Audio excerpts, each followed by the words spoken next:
东汉末年，风云变幻，天下大乱，各路豪杰并起，逐鹿中原。在这乱世之中，有两场战役对历史的走向产生了决定性的影响，一场是赤壁之战，另一场便是官渡之战。赤壁之战奠定了三国鼎立的基础，而官渡之战则决定了谁将成为北方的霸主。曹操，这位在历史长河中备受争议的人物，凭借着卓越的军事才能和坚定的信念，在官渡之战中以少胜多，击败了强大的袁绍，为他统一北方奠定了坚实的基础。这场战役不仅是军事力量的较量，更是智慧与谋略的博弈，它改变了当时的政治格局，对中国历史的发展产生了深远的影响。让我们穿越时空的隧道，回到那个金戈铁马的时代，探寻官渡之战背后的故事。东汉末年，自黄巾起义爆发，天下陷入一片混乱。曾经辉煌一时的大汉王朝，如今已摇摇欲坠，名存实亡。各地豪强纷纷趁机崛起，拥兵自重，形成了大大小小的割据势力。在这片混乱的局势中，袁绍和曹操逐渐崭露头角，成为了北方最具实力的两大诸侯。袁绍出身于名门望族汝南袁氏，家族4代人中有5人官至3公之位。凭借着家族的显赫地位和强大影响力，袁绍在乱世之初便迅速召集了一大批人才，组建起了自己的势力。他先后占据了冀州、青州、幽州、滨州等地，拥兵10余万，成为了当时北方最为强大的诸侯之一。袁绍外表宽宏，礼贤下士，许多有识之士都纷纷投奔到他的麾下。一时间，袁绍的阵营人才济济，实力雄厚。曹操，字孟德，沛国谯县人。他的父亲曹嵩是大宦官曹腾的养子，虽然曹操的出身不如袁绍那般高贵，但他自幼聪明机智，胸怀大志。曹操年轻时就展现出了非凡的才能和胆略，他曾参与讨伐董卓的联军，在战场上表现英勇，逐渐崭露头角。此后，曹操通过一系列的军事行动，先后击败了黄巾军、吕布等势力，占据了兖州、豫州、徐州等地，势力也日益壮大。曹操善于用人，不拘一格地招揽人才，他的阵营中汇聚了众多文臣武将，如荀彧、郭嘉、荀攸、程昱、夏侯惇、夏侯渊、曹仁、曹洪等。这些人为曹操的崛起和发展立下了汗马功劳。随着袁绍和曹操势力的不断扩张，双方的势力范围逐渐接壤，矛盾也日益尖锐起来。袁绍自恃实力强大，野心勃勃地想要统一北方，进而夺取天下。曹操同样胸怀大志，不甘于人下，他也渴望能够在乱世中成就一番霸业。于是，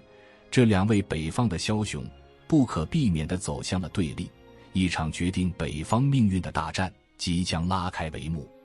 大战未起，檄文先行。袁绍为在舆论上占据优势，命麾下才子建安七子之一的陈琳撰写为袁绍檄豫州文。这篇檄文笔锋犀利，词采飞扬，不仅隶属曹操罪状，更对其父祖进行猛烈的辱骂抨击，堪称一篇人身攻击的旷世奇文。据说曹操当时正为头风病所苦，读到此文后，竟惊出一身冷汗，风疾顿愈。这一篇檄文虽极尽恶毒，却也展现了曹操爱才的另一面。后来曹操击败袁绍，擒获陈琳，仅是责备他：你当初为袁绍写檄文，骂我本人就够了，为何要辱及我的父亲和祖父呢？随后惜其才而不究，依旧予以重用。这既是曹操的胸襟，更是其务实的用人之道。公元199年，袁绍在消灭了公孙瓒，占据了青、冀、幽并4州之地后，实力达到了巅峰。此时的他拥兵10万，战马10000匹，粮草充足，军事实力远远超过了曹操。袁绍的谋士们也纷纷劝他趁机南下，攻打曹操，以实现统一北方的大业。袁绍听从了谋士们的建议，开始积极筹备粮草，训练士兵，准备与曹操展开一场决战。而曹操方面，虽然在之前的一系列征战中势力也得到了一定的发展，但与袁绍相比仍然处于劣势。曹操所占据的兖州、豫州、徐州等地虽然地理位置重要，但历经多年战乱，经济遭到了严重的破坏，人口锐减，粮草匮乏。曹操的军队数量也远不及袁绍。据《三国志》记载，曹操兵力不足1万，但史家多以此数据推测应在2至3万人之间，与袁绍的10万大军相比，相差悬殊。从地理形势上看，袁绍占据的冀州地势险要，易守难攻，且资源丰富，为他提供了坚实的后方保障。而曹操所处的兖州则是4战之地，周边强敌环伺，除了北方的袁绍，关中地区的马腾、韩遂，南方的刘表、张绣等势力都对曹操构成了潜在的威胁。在官渡之战前，兖州就曾多次遭受外敌的侵扰，曹操不得不四处征战，疲于应付。在政治方面，袁绍出身名门，在士大夫阶层中拥有极高的威望和号召力。他以4世3公的家族背景为依托，吸引了大量的名门望族和文人墨客加入他的阵营，在政治上占据了一定的优势。然而，曹操却在此时做出了一个具有深远影响的决策，迎接汉献帝刘协到许昌，将其置于自己的掌控之下，从而获得了挟天子以令诸侯的政治优势。虽然汉献帝此时已成为傀儡，但他毕竟是汉室正统的象征。曹操凭借这一优势，在政治上占据了道义的制高点，使得他在与袁绍的对抗中能够以天子的名义号令天下，名正言顺地讨伐袁绍。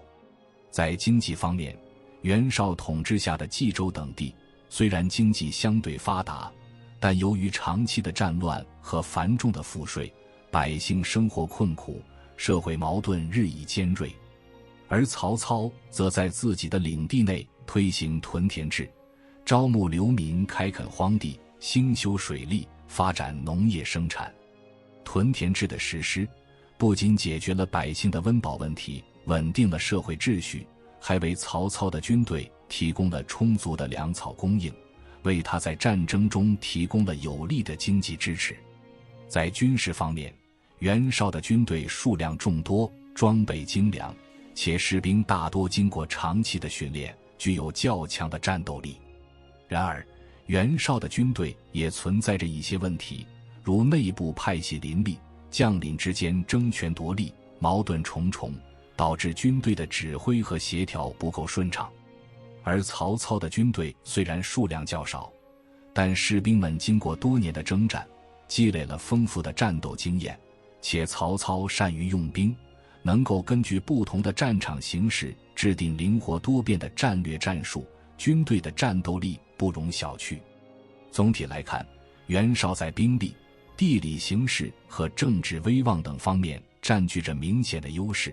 而曹操则在政治策略、经济发展和军事指挥等方面有着自己的独到之处。双方各有优劣，这场即将到来的大战，究竟谁能笑到最后，实在难以预料。公元200年正月，曹操为了避免在与袁绍的战争中陷入两面作战的困境，决定趁袁绍大军尚未集结完毕之际，亲自率军东征刘备。刘备当时占据着徐州，与袁绍暗中勾结，对曹操构成了一定的威胁。曹操深知，如果不先解决刘备，一旦与袁绍开战，刘备很可能会从背后袭击自己，使自己陷入腹背受敌的危险境地。于是曹操果断出击，迅速击败了刘备，迫使刘备逃到了袁绍那里寻求庇护。曹操在击败刘备后，迅速回师官渡，准备迎接袁绍的大军。而袁绍在得知曹操东征刘备的消息后，却没有听从谋士田丰的建议，趁机袭击曹操的后方许昌，错失了一次绝佳的战机。田丰认为，曹操亲自率军东征刘备，许昌必定空虚，此时袁绍若能派一支精锐部队趁机袭击许昌，定能一举攻克，从而打乱曹操的战略部署。然而袁绍却以自己的小儿子生病为由，拒绝了田丰的建议，错失了这一良机。2月，袁绍终于完成了战前的准备工作，亲率10万大军南下，进驻黎阳。他派大将颜良为先锋，渡过黄河，进攻东郡太守刘延驻守的白马。白马位于黄河南岸，是一个战略要地，一旦白马失守，袁绍的大军就可以长驱直入，直逼许昌。因此曹操决定出兵救援白马。曹操的谋士荀攸建议曹操采用声东击西的战术，以分散袁绍的兵力。他认为袁绍的兵力众多，如果正面与之交锋，曹操很难取胜。因此曹操可以先佯装要从延津渡河，进攻袁绍的后方，使袁绍误以为曹操的主力部队在延津，从而分兵前往延津防守。而曹操则可以趁机率领精锐部队迅速赶往白马，袭击颜良的部队。曹操采纳了荀攸的建议，亲自率领一支军队向延津进发。袁绍果然中计，以为曹操要从延津渡河，于是分兵前往延津防守。曹操见袁绍中计，立即率领张辽等将领，率领轻骑部队日夜兼程，赶往白马。当曹操的部队赶到白马时，颜良还没有察觉到曹操的行动。曹操派张辽和关羽率先发起攻击，关羽一马当先，冲入敌阵，直奔颜良而去。颜良还来不及做出反应，就被关羽斩杀于马下。袁军见主将被杀，顿时大乱。曹操趁机挥军掩杀，大破袁军，解了白马之围。白马之战，曹操采用声东击西的战术，成功地迷惑了袁绍，以迅雷不及掩耳之势击败了颜良的部队，解了白马之围。这一战不仅打击了袁军的士气，也为曹操在官渡之战中赢得了先机。关羽在这场战斗中单枪匹马冲入敌阵，斩杀颜良，展现出了非凡的武艺和勇气，也为他日后成为威震天下的名将奠定了基础。曹操解了白马之围后，深知袁绍不会善罢甘休，必然会派大军前来追击，于是他决定将白马的百姓和物资全部迁移到后方，然后沿着黄河向西撤退。袁绍得知曹操解了白马之围后，果然勃然大怒，立即亲自率领大军渡过黄河，追击曹操。沮授见袁绍如此冲动，连忙劝谏道：如今我军虽然在兵力上占据优势，但曹军刚刚取得了白马之战的胜利，士气正盛，我军不宜急于追击。况且我军主力刚刚渡过黄河，若贸然追击，一旦遭遇曹军的埋伏，后果不堪设想。不如先在延津驻扎下来，分兵进攻官渡，这样既能确保我军的后方安全，又能对曹军形成包围之势，然后再寻找战机与曹军决战。然而袁绍根本不听沮授的劝谏，他认为曹操只不过是侥幸取胜，如今见自己大军前来，必然是望风而逃。于是他执意率领大军追击曹操。沮授见袁绍如此固执，心中十分忧虑。他知道此次追击曹操凶多吉少，于是借口自己身体不适，请求袁绍让他留守后方。袁绍见沮授如此胆小怕事，心中十分不悦，便剥夺了沮授的兵权，将他的部队交给郭图统领。然后袁绍亲自率领大军继续追击曹操。曹操在撤退的途中，得知袁绍率领大军追击而来，便与谋士们商议对策。荀攸建议曹操采用诱敌之计，他认为援军纪律松散，士兵们贪图财物，曹操可以故意将一些辎重物资丢弃在路上，引诱援军前来抢夺。当援军抢夺财物时，必然会陷入混乱，此时曹操再趁机发起攻击，定能大破援军。曹操采纳了荀攸的建议，下令将一些粮草、辎重等物资丢弃在路上，然后率领大军继续向西撤退。袁绍的大军追到延津时，果然看到了曹操丢弃在路上的辎重物资。援军士兵们见财起意，纷纷不顾军纪，争抢财物。袁绍的大将文丑和刘备率领5、6千骑兵赶到后，也无法制止士兵们的行为。曹操见援军已经陷入混乱，立即下令出击。他亲自率领600多名精锐骑兵，从山坡上突然冲下，向援军发起了猛烈的攻击。援军士兵们正在争抢财物，毫无防备，被曹操的骑兵打得措手不及。文丑在混乱中被曹操的部将斩杀，刘备见势不妙，急忙率领残军逃走。援军失去了主将，顿时大乱，纷纷四散逃窜。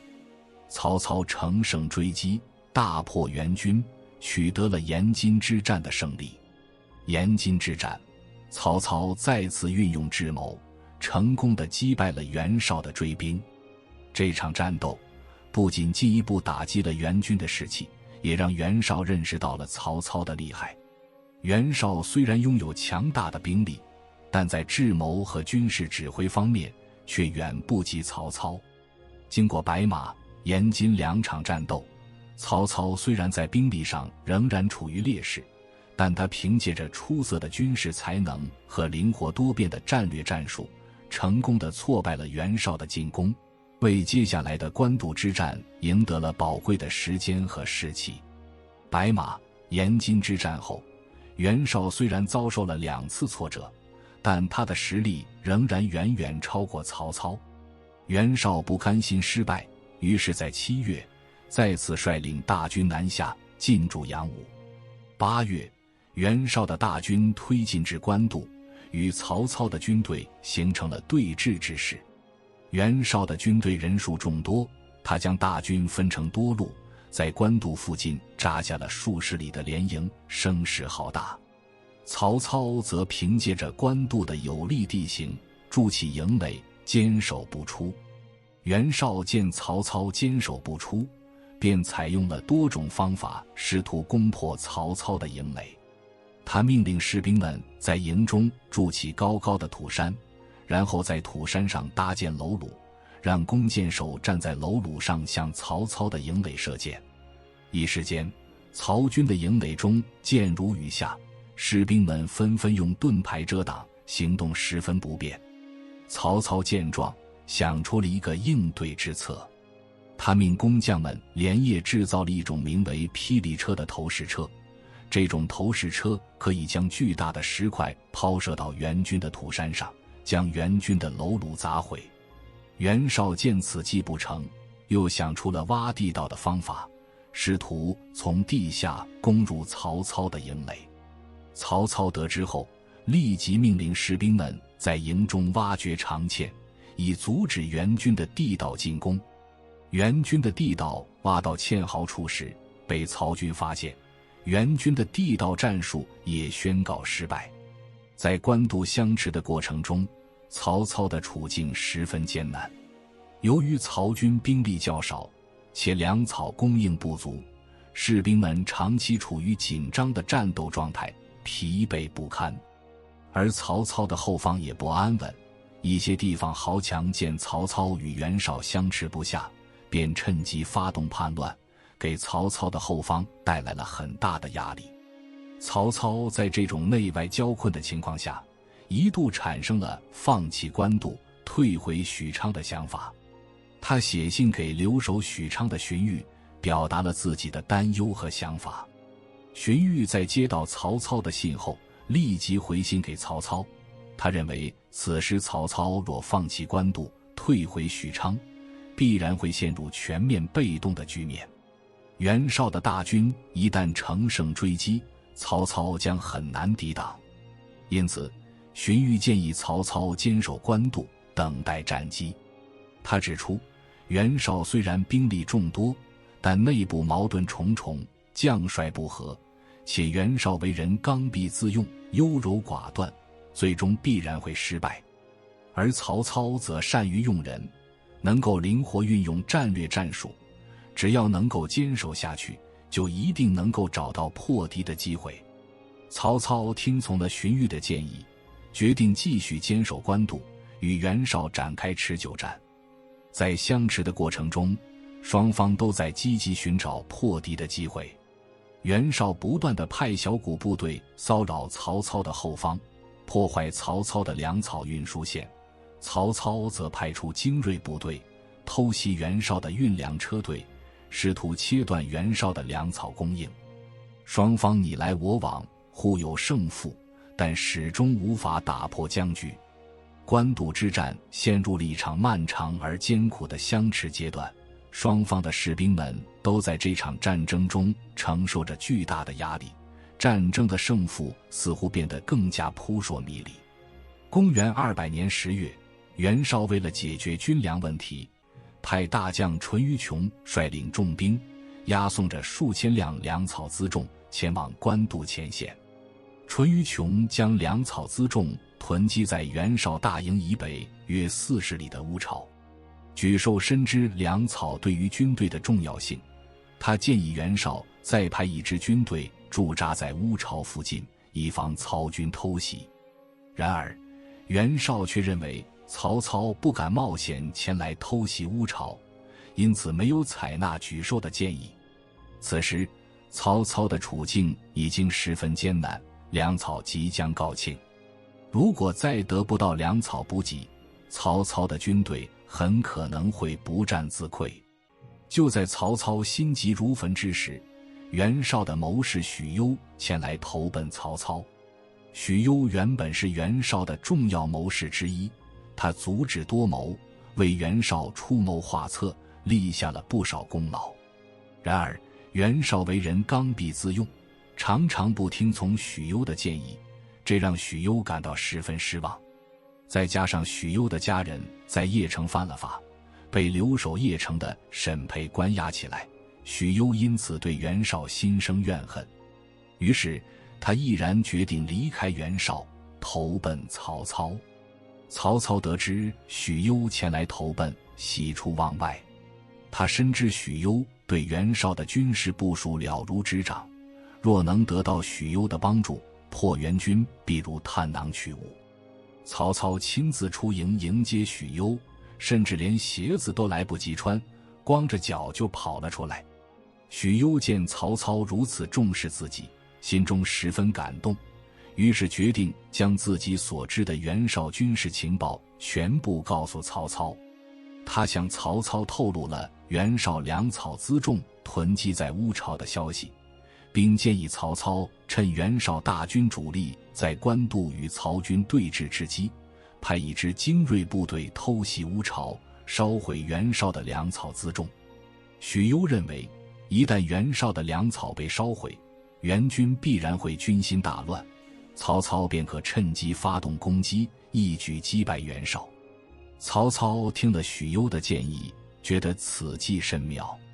但他也担心这是袁绍和许攸设下的圈套，故意引诱自己上钩。于是曹操向许攸询问了一些关于袁绍军队内部的细节问题，许攸都一一做了详细的回答，这让曹操对许攸的话深信不疑。曹操经过一番深思熟虑，决定采纳许攸的建议，冒险奇袭乌巢。曹操留下曹洪和荀攸镇守官渡大营，自己则亲自率领5000精锐步骑，打着援军的旗号，趁着夜色向乌巢进发。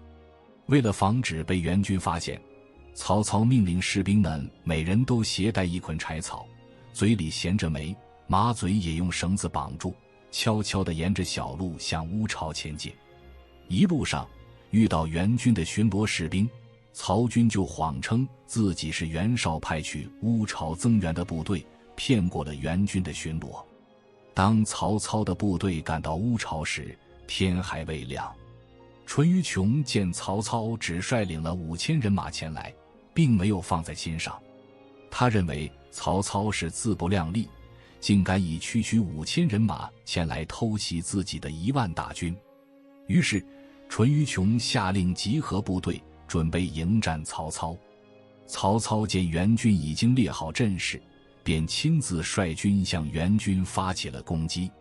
曹军士兵们知道此次行动关系到全军的生死存亡，因此个个奋勇杀敌，以一当十。援军见曹军来势汹汹，纷纷抵挡不住，四散奔逃。曹操乘胜追击，将援军的粮草辎重全部烧毁。一时间，乌巢上空浓烟滚滚，火光冲天。淳于琼见大势已去，想要突围逃走，却被曹操的士兵生擒。曹操本想劝淳于琼投降，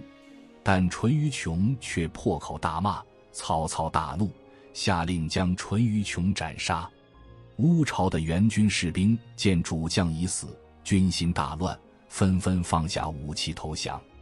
袁绍得知曹操偷袭乌巢后，并没有听从张合的建议，全力救援乌巢，而是认为这是一个攻打曹操大营的好机会。他心想，只要能攻破曹操的大营，曹操就算偷袭乌巢成功，也无处可归。于是袁绍只派了少量的骑兵去救援乌巢，而将大部分兵力都派去攻打曹操的大营。张合和高览率领援军主力攻打曹操的大营，但曹操早有防备，营垒坚固，援军久攻不下。而此时曹操在乌巢已经取得了决定性的胜利，他得知袁绍派重兵攻打自己的大营后，并没有立刻回援，而是继续对乌巢的援军展开攻击，将乌巢的援军彻底消灭。然后曹操才率领大军回援官渡大营。当曹操的大军回到官渡大营时，张合和高览的部队已经被曹军打得疲惫不堪。张合见乌巢已失，袁绍大势已去，心中十分绝望。他深知自己在袁绍阵营中已经没有了立足之地，于是便与高览商议，决定投降曹操。曹操得知张合和高览前来投降，非常高兴，他亲自出营迎接，对二人厚加赏赐，并委以重任。张合和高览的投降对援军的士气造成了极大的打击。援军士兵们得知乌巢被烧，主将投降，顿时军心大乱，纷纷四散逃窜。袁绍见大势已去，再也无力回天，只好带着儿子袁谭和800余骑兵，狼狈地渡过黄河，逃回了冀州。失败的苦果需要有人承担，而袁绍的选择是诛杀忠良。战前，首席谋士沮授已被扣押，另一谋士田丰也因极力劝阻不可急于开战而被袁绍投入大牢。官渡惨败的消息传至邺城，看守田丰的狱吏欣喜地向他道贺，袁公大败而归，必定会重新重用先生您了。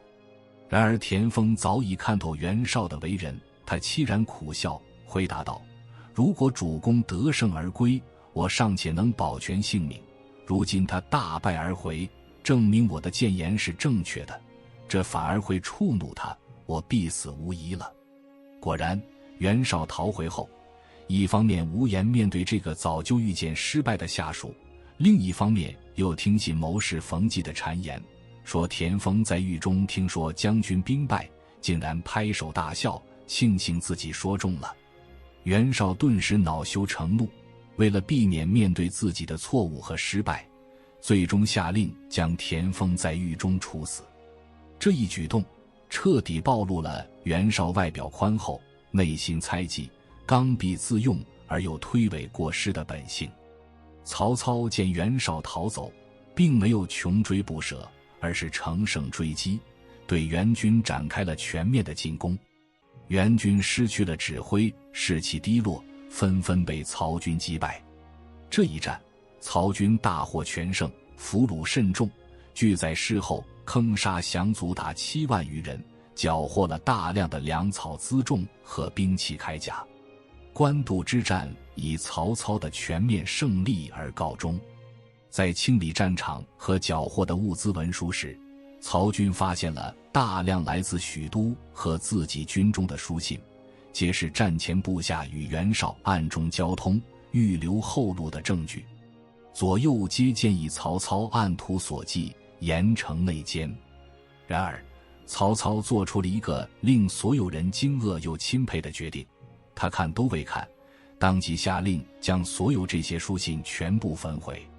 望着熊熊燃烧的火堆，他对众人说道：当初袁绍势大，连我自己都不能自保，何况大家呢？这一把火烧掉了猜忌，烧掉了隐患，更是烧出了绝对的忠诚和凝聚力。此举让那些心怀忐忑的部下感激涕零，也使得曹操集团内部空前团结，为其后的发展奠定了坚实的内部基础。这场战役对当时的政治格局产生了深远的影响，它彻底改变了北方的局势，为曹操统一北方奠定了坚实的基础。曹操在官渡之战后，实力得到了极大的增强，他乘胜追击，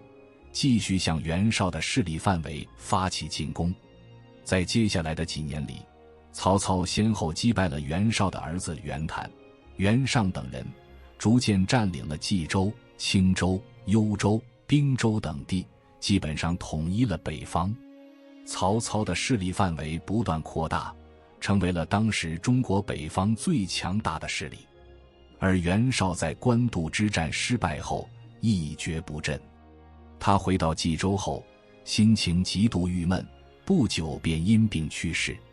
袁绍的去世使得袁氏家族陷入了内乱，他的几个儿子为了争夺继承权相互争斗，自相残杀，袁氏家族的势力也因此逐渐衰落，最终被曹操所消灭。官渡之战不仅是一场决定北方归属的军事决战，更是一次深刻影响中国历史走向的战略转折。他以其经典的以少胜多案例，向后世昭示了军事谋略、人才运用和政治智慧在乱世中的决定性作用。曹操通过此战，彻底粉碎了袁绍集团的优势地位，奠定了统一北方的基础，从而改变了中原大地的政治格局，将历史车轮推向了新的轨道。这场战役如同一面多棱镜，折射出东汉末年的时代面貌，皇权衰微，豪强并起，民生凋敝，却又英雄辈出，谋略碰撞，勇力交锋。官渡的故事不仅是曹操与袁绍的对抗，更是理想与现实的博弈，是性格决定命运的生动诠释。从袁绍的优柔寡断到曹操的果决英明，从田丰的悲剧到许攸的抉择，每一个细节都值得后人深思。跨越千年的时光，官渡之战早已融入中华文化的血脉之中。那些脍炙人口的故事，关羽斩颜良的骁勇，许攸献计的果断，曹操焚信的胸襟，不仅载于史册，更通过戏曲、小说和现代影视作品不断传承演变，成为中国人文化记忆的一部分。这些故事不仅让我们回顾历史，更让我们理解人性、权谋与道义的复杂关系。官渡之战的硝烟虽已散尽，但他留下的思考却从未过时。关于强弱之辩，关于用人之道，关于决策之要，这场战役都提供了永恒的启示。它仿佛历史长河中一座巍峨的灯塔，照亮着过去，也启迪着未来，提醒着我们在时代巨变的关口，智慧与魄力往往比实力更加重要。